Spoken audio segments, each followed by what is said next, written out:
আমি বলি হ্যালো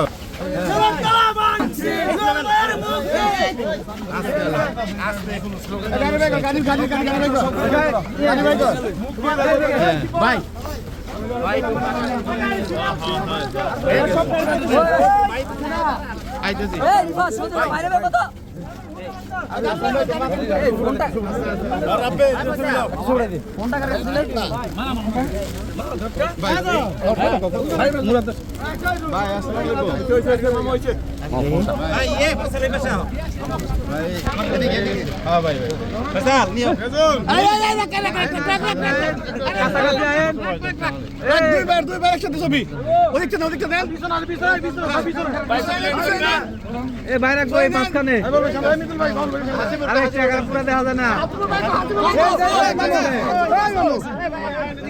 কই বাইরে ঠিক মতো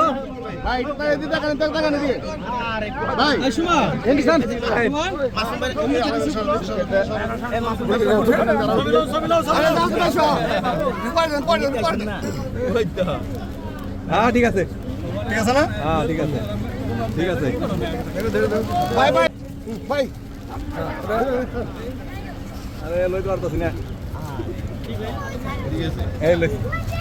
গাড়ি গো গাড়ি বাইক গাড়ি বাইক এই একটু সময় দাও দেন তো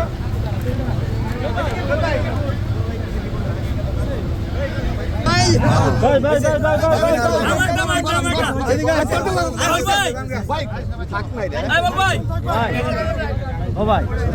পুলিশে ধরছে কয় ভাই আমাকে খাইবার দেন ভাই রাস্তা হ্যাঁ হ্যাঁ টাইম কি করুম ঠিক আছে এই তো একটু বড় করে দাঁড়াও এই মাসুম ভাই এই দা একটু সরি আমি চাপটা আমি চাপ ভাই ভাই ভাই ক্যামেরা ভাই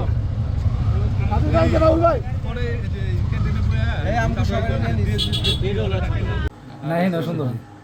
এই পাশে সুন্দর এই পাশে সুন্দর আজল ভাই একটু ঘোরেন তো ঢাকলে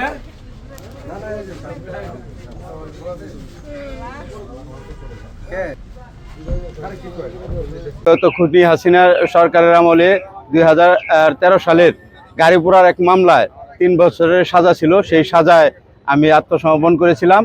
আজকে তার জামিন পেলাম। আমি শুধু একটি কথাই বলতে চাই, এই দীর্ঘ 17 বছর যারা ত্যাগ স্বীকার করছে, নির্যাতিত হয়েছে, জেল খাটছে, দীর্ঘ সময় জেল হাজতে জেল খাটছে, রিমান্ড খাটছে, সেই সব ত্যাগী নেতাদের মূল্যায়ন করা হোক এবং তাদের মূল্যায়ন করলে বিএনপি আরো শক্তিশালী হবে।